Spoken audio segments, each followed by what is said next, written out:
Estamos viendo el libro ¿de qué? De los Hechos. Uno dice los Hechos de los Apóstoles, los Hechos del Espíritu Santo, pero es un libro muy especial porque es el fundamento que tenemos como iglesia. ¿Cómo inicia la iglesia primitiva?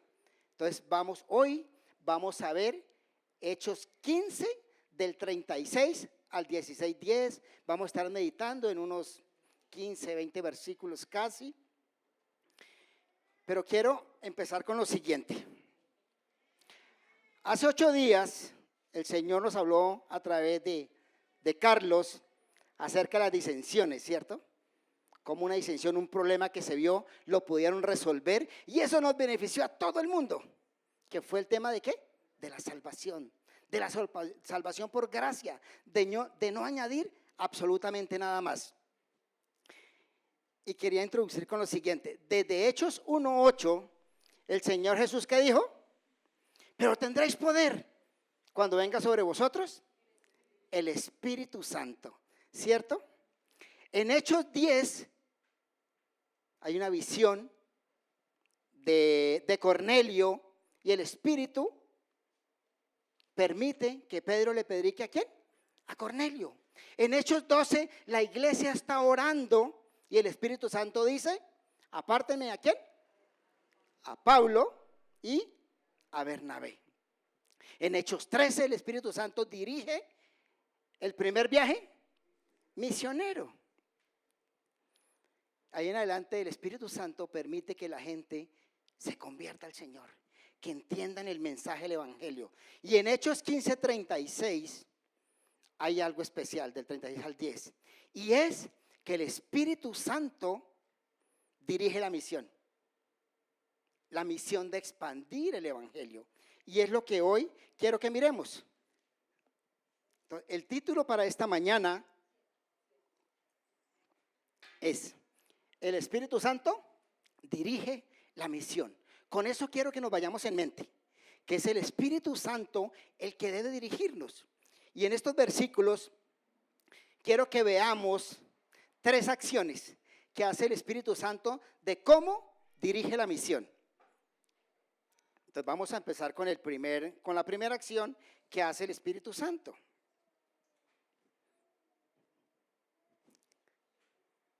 Ok, me dicen que no tenemos más diapositivas, entonces no hay problema. El primer punto o la primera acción es, el Espíritu Santo sigue obrando aún en medio de conflictos personales. Entonces empieza el versículo 36 diciendo, después de algunos días. ¿A qué se refiere después de algunos días? Había pasado el concilio de Jerusalén, ¿cierto? Donde llegaron a ese acuerdo. Habían llegado a la iglesia de Antioquía. ¿Quiénes? Pablo, Bernabé y Silas, 3 principales. Habían llegado allá y estaban enseñando a la iglesia. Estaban predicando el evangelio y estaban formando discípulos. Entonces pasan unos días. Y pasan esos días, y entonces Pablo le dijo a Bernabé, volvamos a visitar a los hermanos de todas las ciudades en que hemos anunciado la palabra del Señor para ver cómo están. Está ese corazón pastoral de Pablo y dice, mire, las ciudades que visitamos en el primer viaje misionero, muchos se convirtieron, vamos a visitarlas. Porque no es solamente predicar el evangelio y la gente entienda, hay que afianzarlos, que sigan creciendo por el buen camino. Entonces Pablo le dice a Bernabé, hagamos eso. A ver cómo están. Y Bernabé quería que llevasen consigo a Juan, o Juan Marcos, el que tenía por sobrenombre Marcos. Pero Pablo no le parecía bien llevar consigo al que se había apartado de ellos desde Panfilia y no había ido con ellos a la obra. ¿Qué había pasado? En el primer viaje misionero, ellos habían ido a Salamina, a Chipre, y de habían ido a Panfilia. Y en Panfilia Marcos nos dice que se apartó. Pero la Biblia no nos da razones. Algunos estudiosos dicen que la cosa se puso fea porque eran montañas, tenían que ir a pie. Y él dijo, no, yo me regreso a Jerusalén. Otros dicen que era por su salud. Otros dicen que extrañaba a su familia, pero la Biblia no dice eso. Entonces no nos peguemos de eso. Hubo algo que Juan Marcos dijo, hermano, yo no los puedo acompañar, yo me regreso. Eso era lo que había pasado. Juan Marcos se había regresado ¿a qué? A Jerusalén. Pero lo extraño es que en este momento están nuevamente en Antioquía, está en la iglesia. Pero a Pablo no le parecía bien llevar consigo el que había apartado de ellos en Panfilia y no había ido con ellos a la obra. Y hubo tal desacuerdo entre ellos que se separaron el uno del otro. Bernabé tomando a Juan Marcos, navegó a Chipre, y Pablo, escogiendo a Silas, salió encomendado por los hermanos a la gracia del Señor. Y hubo tal desacuerdo que quisieron, se separaron. Mire, es hermoso cómo la Biblia nos confirma aquí que es real. La Biblia no esconde los errores o los aciertos o desaciertos de los hombres que menciona. Dos hombres piadosos. Cuando vemos a Bernabé, Bernabé era el que en el capítulo 9 había presentado a Pablo a los apóstoles porque todos le tenían miedo. No, ese es perseguidor de la iglesia. Y Bernabé dijo, no, él ya se convirtió, él es usado para la obra. Bernabé fue el que envió la iglesia de Jerusalén a Antioquía a mirar esa obra. Y Pablo, muchos conocemos la historia de Pablo, como este hombre que cuando se encuentra con el Señor Jesús, su vida cambia absolutamente, radicalmente. Deja todo lo que él es y empieza a seguir al Señor. Y yo no sé si nosotros veamos testimonios tan grandes en los apóstoles como el de Pablo, ¿cierto? Y se juntan estos dos hombres y dicen, yo voy a llevar a Juan Marcos. Y dicen, no, Juan Marcos no sirve para la obra.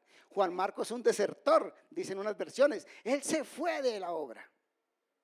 Pero viene el otro corazón de Bernabé, conciliador, que le dice, no, yo le doy una oportunidad a Juan Marcos. Y entonces Pablo, fuerte, serio en la obra, que también a veces necesitan esos caracteres, ¿sí? Arraigado, él dijo no. ¿Y tomó a quién? A Silas. Silas, quien era un hombre de los principales de Jerusalén que habían llegado con él a Antioquía. Y le dice, vámonos a la obra.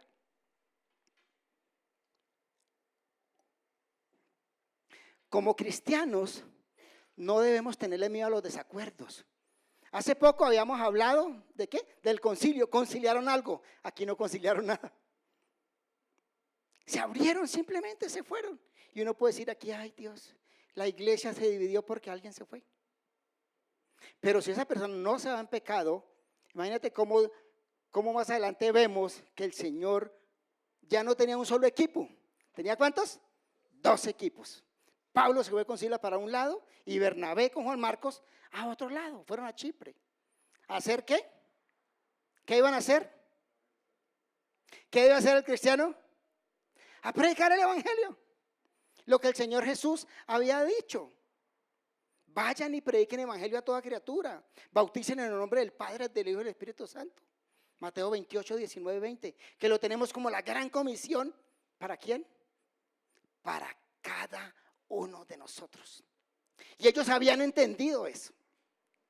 Y entonces dice el versículo 21, el 40 dice, Pablo escogiendo a Silas salió encomendado por los hermanos a la gracia del Señor y pasó por Siria y Cilicia confirmando las iglesias. Aquí Lucas, el autor del evangelio, nos empieza a llevar más a lo que pasó con ¿quién? Con Pablo y con Silas. No vemos más la obra hasta aquí de Bernabé con Juan Marcos, pero más adelante vemos que Pablo dice, tráigame a ¿quién? A Juan Marcos, porque me es útil para la obra. Necesitamos dar segundas oportunidades. Necesitamos ser serios y firmes con la obra y Dios utiliza esos 2 caracteres. Pero necesitamos ser sensibles a que no sean pecado. Dios no avaló que ellos tuvieran una discusión, pero usó eso, el Espíritu Santo usó eso para glorificar su nombre y para seguir expandiendo el evangelio.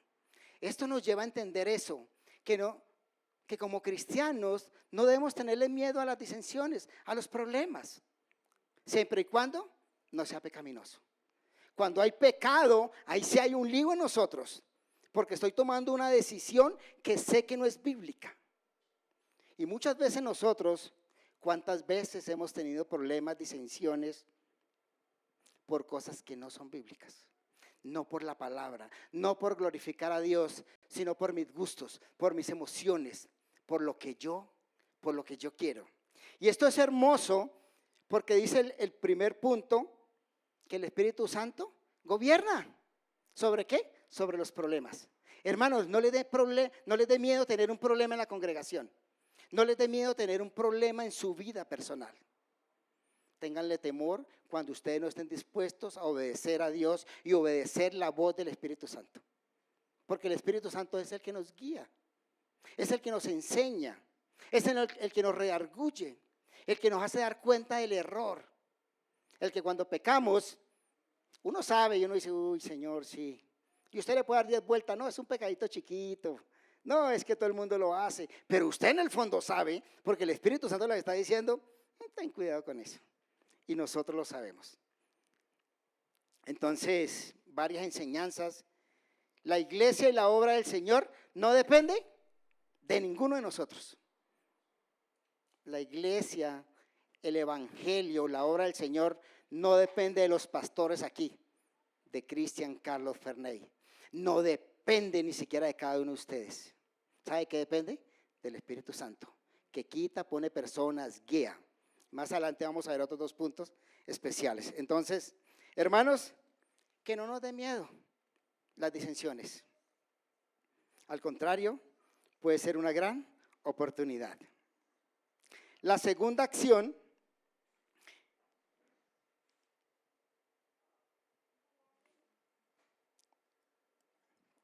o el segundo punto para esta mañana, el Espíritu Santo prepara y añade obreros para su misión, para la misión. Empieza Hechos 16:1 diciendo, ¿después de qué? Pues que se separaron y que empezó el viaje misionero y después llegó ¿a dónde? A Derbe y a Listra, 2 ciudades más al norte de Antioquía donde ellos estaban. Y aquí había cierto discípulo llamado ¿qué? Timoteo, hijo de una mujer judía creyente, pero de un padre griego.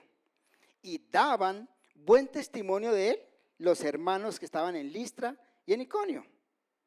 Quiso a Pablo que éste fuera con él y tomándole, le circuncidó por causa de los judíos que había en aquellos lugares, porque todos sabían que su padre era griego. Dice que Pablo y Silas llegan ¿a dónde? A Derbe, a Listra. Allí se encuentra con un joven ¿quién? Timoteo. Timoteo estaba allá. ¿Timoteo sabía que iba a una comisión de esas? No. Pero Timoteo ya estaba trabajando. A Timoteo le ha compartido el evangelio ¿quién? Su mamá y su abuela. Le han compartido el evangelio. Y Timoteo estaba trabajando. ¿Por qué sabemos? Porque dice que daban buen testimonio los de Iconio y los de Listra. En silencio, Dios trabaja en personas. Yo no sé cuántos Timoteos hay aquí que Dios va a utilizar para la obra grandemente. Pero necesitamos dejarnos utilizar. Necesitamos hacer en cada momento de nuestra vida lo que Dios nos manda hacer. En donde quiera que estemos. En cualquier circunstancia que estés viviendo hoy. En el trabajo, en la casa, en el colegio, en la universidad. Tú puedes que ser un Timoteo. Un Timoteo que está esperando que el Señor le guíe a donde Él quiera. Entonces dice que Pablo quiso que fuera con él y tomándole le circuncidó por causa de los judíos. ¿Cómo así? En el concilio de Jerusalén habían dicho que no era necesario para ser salvos cumplir con las leyes de Moisés. Y una de ellas era ¿cuál? Circuncidarse. Hermano, los voy a circuncidar a todos para ir a la obra. Y entonces, no, eso no es necesario. Nos ponemos a llorar. Y es interesante ver aquí lo que Pablo hace, porque él haya defendido eso atrás, pero ahora dice Timoteo, tienes que circuncidarte. Entonces, ¿por qué lo hace? Porque Pablo entendía que si Timoteo, siendo hijo de un griego, de unos judíos, su mamá era judía, creyente, pero el papá no, eso podía ser tropiezo para predicar el evangelio a otros. ¿Ya? Entonces Pablo dice, esto no es necesario, pero por amor a esas personas que van a escuchar el evangelio, Timoteo, venga hermano, alista el cuchillo. Y entonces vamos del lado de Timoteo. Timoteo también conocía esa verdad. En la carta le habían dicho, no es necesario que los gentiles se circunciden para ser salvos. No es necesario que se vuelvan judíos. Solamente absténganse del abogado, de no comer carne y de los sacrificados a los ídolos. Esa era la instrucción que habían dado para las iglesias gentiles. Y entonces estaba pensando, oiga, y Timoteo, wow, el dolor que tiene que pasar Timoteo por algo que es su derecho. Pero ¿saben qué hizo Timoteo? Accedió. Timoteo cedió su derecho. Porque no era para ser salvo. Timoteo ya era salvo, ya había creído en el Señor. Pero por amor a la obra, por amor a los hermanos, para quitar impedimentos, ¿qué hizo? Accedo. Y lo hizo. Y aquí viene una gran pregunta para nosotros como cristianos. Y es que muchas veces nosotros no queremos ceder derechos. Porque es que esto me gusta. Ay, esto me gusta y esto no es pecado. Entonces, si no es pecado, pues yo lo puedo usar, yo lo puedo decir o yo lo puedo hacer. Y esto muchas veces se hila muy finito con eso. Pero mire, hermanos, al final, cuando un cristiano está comprometido con la obra del Señor, cede lo que tiene que ceder por no ser piedra de tropiezo para otros. Y a esa piedra de tropiezo colóquele lo que tú quieras ahí.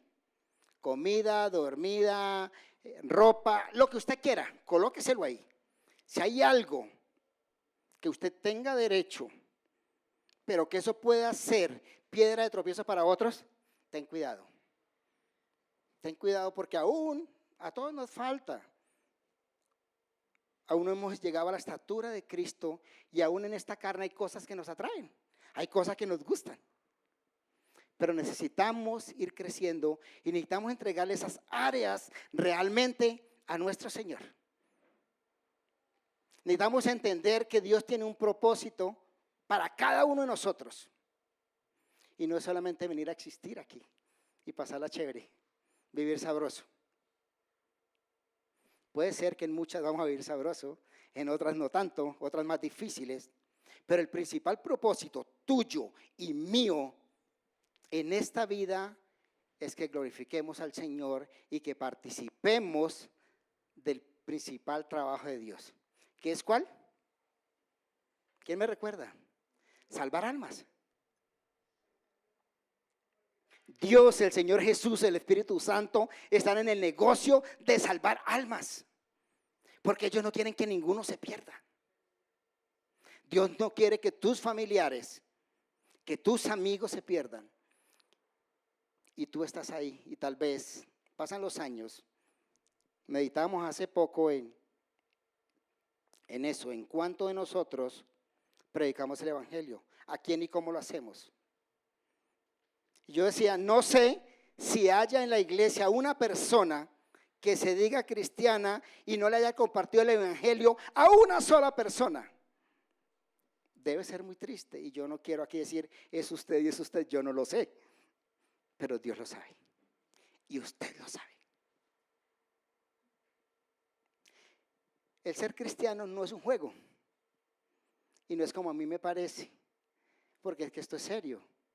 Usted y yo vamos a morir. Hoy, mañana o pasado mañana vamos a morir. Hemos visto personas que han muerto muy jóvenes. No hay una regla que solo morimos los mayorcitos. Hay niños en este momento muriendo asesinados porque los abortan. Y muchas leyes de las que nosotros permitimos que hagan, dicen eso, y votamos por quienes promueven esas leyes. Me gustaría que todos miraran un documental que se llama Colombia, fábrica de niños trans, más o menos. Y nosotros jugamos a ser cristianos muchas veces, pero a veces parecemos cristinos. Y muchas veces, una palabra fea que a veces digo, hasta cretinos. Pero no se trata de eso, no le estoy diciendo eso a cualquiera de ustedes, estoy hablando de lo que me puede pasar a mí, si yo no entiendo que esto realmente es serio, que la gente va rumbo al infierno y que Dios te puede estar usando. Pablo, Bernabé, Timoteo entendían esa gran verdad. Y por eso esos grandes sacrificios que hacían, caminar cientos de kilómetros en chancletas, Imagínese el olorcito de los pies sin bañarse, a 40 grados, todos los peligros. Y si vemos la vida de Pablo, azotado, apedreado, casi cocinado, lanzado, bueno, azotado de todo. ¿Y por qué? Porque ellos entendían eso.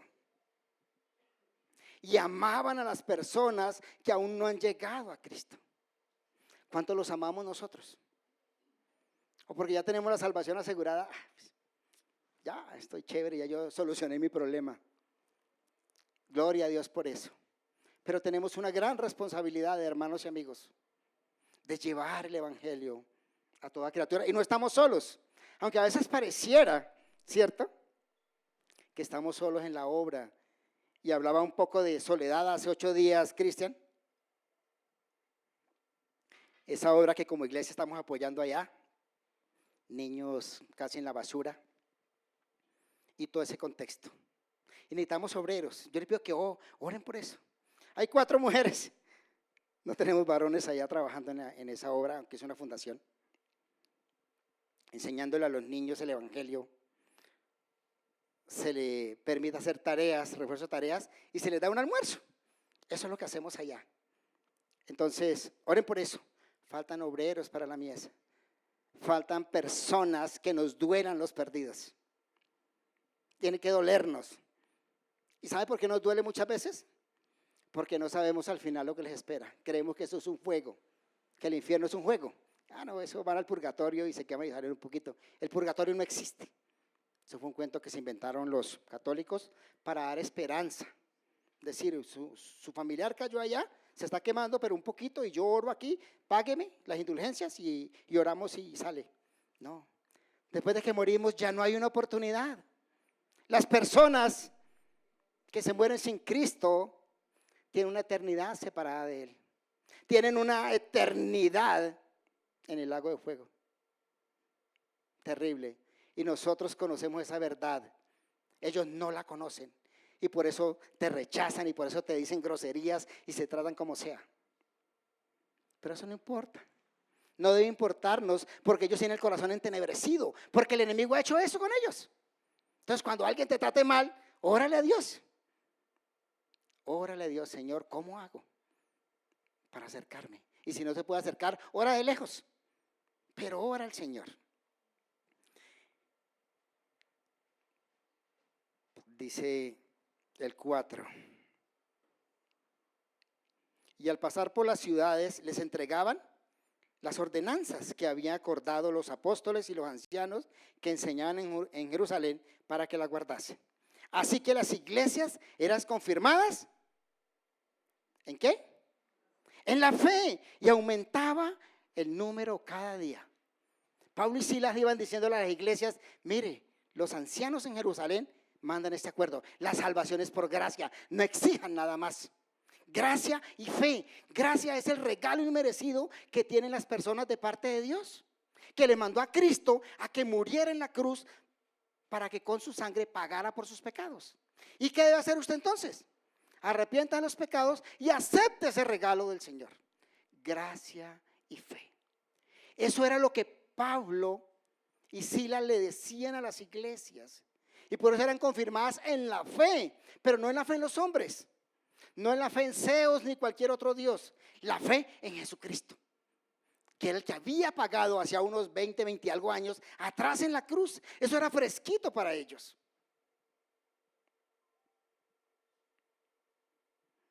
Ellos entendían esa gran verdad y la iban anunciando. Entonces las iglesias eran ¿qué? Confirmadas. ¿Y qué pasaba? Aumentaban el número cada día. Era una iglesia que se movía. Era una iglesia que salía a predicar. No era una iglesia estática. Entendían esa verdad. ¿Y qué pasaba? Cuando tú sales, cuando tú predicas, lo normal es que la iglesia crezca. El Señor va a añadir cada día los que han de ser salvos. Pero necesitamos hablar. A veces la gente dice, no, necesitamos dar testimonio. Y sí, es bueno. Pero el testimonio tiene que ser hablado. Porque ustedes me ven aquí y yo no hablo. Pueden pensar miles de cosas. señor bajito, gordito, negrito, ya. La ropa, esa ropa me gusta, no me gusta, y pueden haber miles de calificativos, ¿cierto? Pero no saben que yo soy cristiano.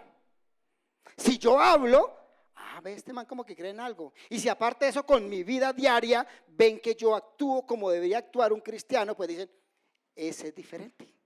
Y por eso fue que en Antioquía por primera vez los llamaron ¿cómo? Cristianos, porque se parecían a Cristo. Hacían lo que Cristo hacía y decían lo que Cristo decía. Por eso se le llamó cristianos.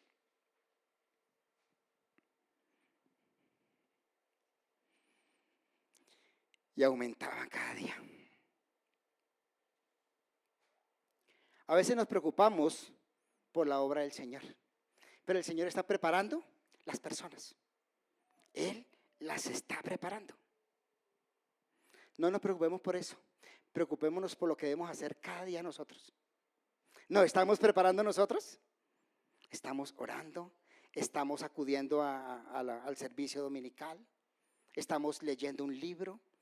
¿Cómo nos preparamos para cuando el Señor nos llame a salir a predicar el Evangelio?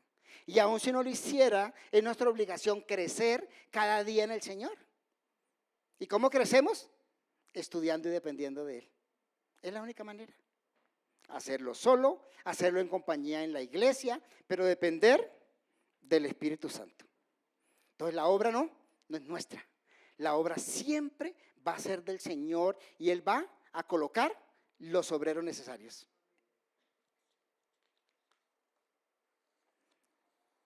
Y llegamos a la tercera acción que vemos, cómo el Espíritu Santo dirige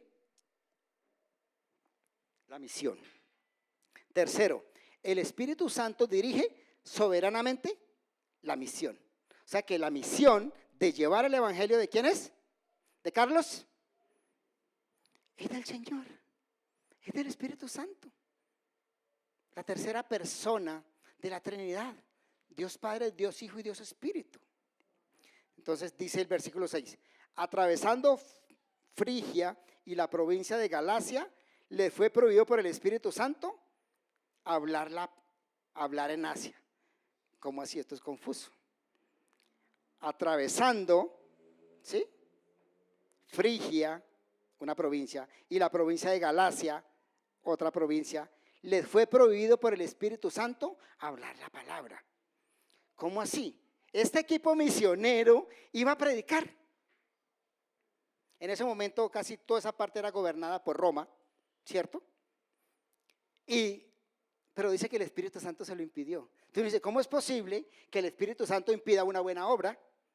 ¿Cierto? Ellos van a predicar, estaban afirmando y enseñando las iglesias. Y uno aquí como cristiano puede decir, oiga Señor, ¿y aquí qué pasa? Dice que el Espíritu Santo, ¿qué hizo? Prohibió. ¿Cómo les prohibió? Yo no sé. La Biblia no lo dice y yo no voy a especular. No sé si colocó una visión, no sé si le dijo a Pablo directamente no sé si cuando iba a ir la puerta se le cerraba, no sabemos. Pero necesitamos entender que de alguna manera les dijo, para allá no van, ¿cierto? ¿Y cómo queda usted como equipo? Vamos caminando para Boyacá y llegamos a la mitad de Boyacá y vamos a llegar a Paipa. Señor, en Paipa hay inconversos. Y el Espíritu dice, no, para allá no van. ¿Cierto? No, pasen derecho, cojan para otro lado y usted no lo puede entender. Y dice, cuando llegaron a Misia, o sea, ya no fueron para ¿dónde?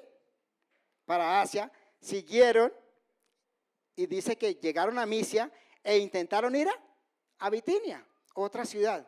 Pero el Espíritu, ¿qué hizo? Tampoco se lo permitió. Y acá hay una versión de la Nueva Biblia de las Américas que dice algo especial. El Espíritu de Jesús no se lo permitió. Y otra vez, Señor, pero estamos predicando el Evangelio. Señor, ¿qué pasa? Y puede haber desánimo en nosotros, en cualquier cristiano. Señor, ¿cómo así? Hoy para allá me dice que no. Y para acá y vamos a predicar tu Evangelio. La gente necesita. ¿Y puedo yo empezar a contender con Dios? Bueno, Señor, ¿a ti qué te pasa? ¿No quiere que eso se salve? Es que ya tú condenaste a esos. Y puedo hacerme miles de preguntas que pueden ser válidas, pero que cuando nosotros dependemos del Espíritu Santo, ¿qué tenemos que hacer? Esperar. Si Él me está guiando y me está diciendo que no, y hoy para mí me dice que no, pues alguna parte me va a decir que sí, a menos que me vaya a enterrar ahí. Como lo dijo a Moisés, usted aquí no pasa. Entonces Moisés dijo, ay, chao a todos, Dios les bendiga, van a pasar a Josué, y yo ya me quedo en este monte. A menos que pase eso. Pero sabemos por el relato que no. Pero 2 veces, y cuando dice el Espíritu de Jesús, vemos cómo está la Trinidad actuando. El Espíritu Santo de Dios, Jesucristo, Dios Padre, están pendientes de su obra y la controla y la llevan. Y entonces, y pasando junto a Misia, descendieron a Troas, que es un puerto. Y se le mostró a Pablo una visión de noche. Un varón macedonio estaba de pie, rogándole y diciendo, pasa a Macedonia y ayúdanos. Y hay varias cosas aquí que a uno lo impresionan, ¿cierto? No, para Asia no, para Bitinia no. Para Macedonia se le aparece en una visión un varón macedonio. ¿Por qué sabía que era macedonio? La Biblia no dice, pero muy seguramente los de Macedonia tenían algo especial. De pronto se ponían una prenda, se ponían algo. El caso es que claramente Pablo discernió que era un varón ¿de qué? De Macedonia. ¿Y qué le dice? Pasa a ayudarnos. Entonces Pablo ¿qué dijo? No, pues debe necesitar plata, ¿cierto? Debe necesitar plata o de pronto agua, porque allá no hay agua. Dice el siguiente versículo. Cuando vio la visión, enseguida procuramos partir para Macedonia, dando por cierto que Dios nos llamaba para que anunciásemos el evangelio. Mire cómo el Espíritu Santo, cuando una persona depende de él, lo va a dirigir. Ellos no estaban pensando que la ayuda era para que le ayudara a sacar un caballo tal vez que se le fue a un pozo, que necesitaban agua, que necesitaban leña. No, la necesidad más grande que tienen las personas, ¿cuál es? Es la salvación. Es solucionar el mayor problema que tenemos todos, y es nuestra amistad con Dios. Cuando usted soluciona eso, y se soluciona arrepintiéndose y diciendo, ¿sabe qué, Señor? Yo soy un pecador. Me arrepiento de esos pecados y gracias, mi Señor Jesús, por pagar por mí en la cruz. La Biblia dice que soy salvo. La Biblia dice que soy en ese momento un hijo de Dios. De resto no somos hijos de Dios, somos criaturas de Dios. Entonces ellos entienden que es que Dios cerró las puertas, ¿para qué? Para que fuera a Macedonia. ¿A qué? A llevar el evangelio. Entonces llegan a Filipos, ahí está Lidia, la vendedora de rosas, y empieza y ingresa el evangelio por primera vez ¿a qué? A Europa. A Europa. Y Europa habían caminos mejores, estaban las grandes ciudades, se empieza a difundir el evangelio más rápidamente. Entonces cuando uno entiende por qué Dios hace las cosas. Porque Él es más sabio que nosotros. Y en este pasaje necesitamos entender varias cosas. Una de ellas es cómo trabaja el Espíritu Santo. Porque es que aquí es muy complejo, porque escucha usted visión, vio una visión. El Espíritu Santo le habló, el Espíritu Santo le impidió, y de estas cosas es que han salido muchas sectas a interpretar. Yo tuve un sueño anoche. Eso es que Dios quiere me case con esa chica porque en un sueño la vi. Es que Dios quiere esto. Y he escuchado a muchos cristianos, Dios me dijo, y me ha pasado, Dios me dijo que hiciéramos esto, y está conmigo en un equipo de trabajo y digo, pero a mí Dios no me dijo eso. O sea, ¿cómo hacemos? Si a usted Dios le dijo, hagamos esto y a mí no, acá hay algo. ¿Sí me entiende? Hay algo que tenemos que mirar, porque si es un equipo, el Señor nos va a direccionar a los 3 o a los 4 a un mismo lugar. Entonces, cuando las cosas son de Dios, no hay disensión, hay unidad. Entonces, necesitamos tener y entender eso, hermanos. Hay muchas iglesias que solamente miran estas cosas de lo que hace el Espíritu Santo, y todo es el Espíritu Santo. Echan demonios, sacan demonios, el demonio de la gripa, el demonio de no sé qué, el espíritu de no sé cuánto. Y a veces es esto. Pero necesitamos entender cuándo algo viene de Dios y cuándo no. Cuando dependemos de Dios, y no estoy diciendo que el Espíritu Santo no pueda actuar de muchas maneras. Hay personas que le han mostrado cosas. Las conozco y he hablado con ellas. Y el Señor les mostró. Pero no es a todo el mundo que obra de la misma manera. Y como el Espíritu Santo fue el que inspiró la palabra, ¿cómo nos habla primeramente? Pues a través de la palabra. A través de la palabra. ¿Qué quieres saber? ¿Con quién me debo casar? Dicen las chicas. No te unas en yugo desigual. Entonces tiene que casar con un cristiano. No necesita decir, ay, es que una visión me dijo que me casara con aquel inconverso. No, eso es carreta. Que es que yo después lo arreglo, después lo cambio. No, usted no lo va a cambiar. El único que lo puede cambiar es el Señor. Ay, es que el Espíritu Santo me mostró que este negocio sí, porque me voy a enriquecer y le voy a dar el 80% al Señor. Y resulta que el otro es un inconverso. Eso yugo es igual. Esa visión muy seguramente no viene de Dios porque ya habló por su palabra. Tengamos mucho cuidado, hermanos, con eso. Tengamos mucho cuidado cuando vamos a discernir la voz y la dirección de Dios.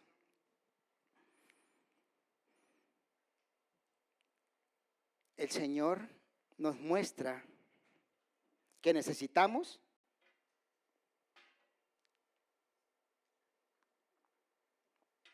depender del Espíritu Santo. Este pasaje en especial nos habla que necesitamos depender del Espíritu Santo, que Él gobierna sobre los problemas, ¿cierto? Sobre todos los problemas, Él los conoce. Mire, el Señor sabe qué problemas tienes tú ahí donde estás. Y muy seguramente si levantas la mano, son más de 5. Todos tenemos miles de problemas, pero ¿sabe qué? Dios los conoce. El Espíritu Santo los conoce. Y tal vez muchos de esos Dios los permite para afinar tu carácter, para mostrar quién es Él. Nos muestra el pasaje que las puertas cerradas son una forma de Dios dirigirnos. Y no es que estemos haciendo mal. Cuando Dios cierra una puerta en tu vida, cualquiera que sea, yo no sé, ir a la universidad, comprar alguna cosa, ven oración al Señor. Dile, Espíritu Santo, ¿qué hago? Yo quiero esto, pero veo que tú no me lo das. ¿Será que con eso no glorifico a Dios? Y si Dios no quiere eso, mire, usted se puede morir orando por eso. Y eso no va a pasar. Porque no es la voluntad de Dios para tu vida. Señor, yo quiero tener un 80 de estatura. Ay, yo me puedo morir aquí y esperar un 80. Y el Señor me dice, no, Fernández, yo te utilizo con 1,63. Ya. Él no necesita que yo tenga un 80 de estatura, Él no necesita que tú tengas plata, Él no necesita que tú seas más hermoso o más hermosa o que tenga nada. El Señor necesita tu corazón. El Señor necesita que tú entiendas su propósito, para el cual has venido, y que podamos gozarnos con lo mucho que nos has dado, así a ti te parezca que es poco. Con lo mucho que el Señor te ha dado. Con eso te puede utilizar. La obra no depende de nosotros. El Señor va a añadir obreros.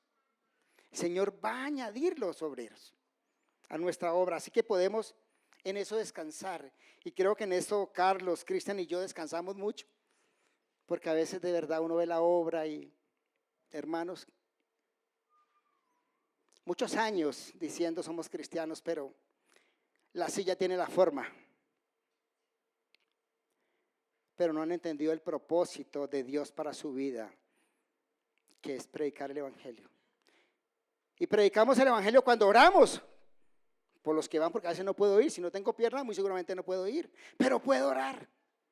Si estoy en una camilla, no puedo ir, pero puedo orar. Puedo usar mi bolsillo a veces para bendecir a los que van. Y muy seguramente también puedo ir. Pero nos podemos pegar aquí de no tengo tiempo, no es el momento, no sé tanto, ¿cómo voy a predicar el Evangelio si yo no sé mucho? Yo necesito ser teólogo para ir a hablarle a alguien de Dios. No, con lo que conocemos, con lo que sabemos, con eso podemos bendecir a una persona.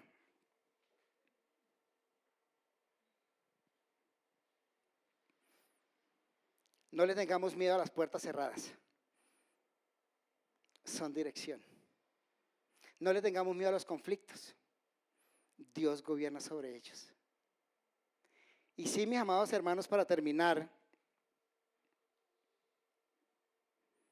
hoy necesitamos urgentemente cada uno de nosotros verificar qué hay en nuestro corazón. ¿Qué clase de cristianismo vivimos? Y antes de terminar con esto, me gustaría, tiene los versículos, Miguel, ¿puedes colocarme los 4 versículos?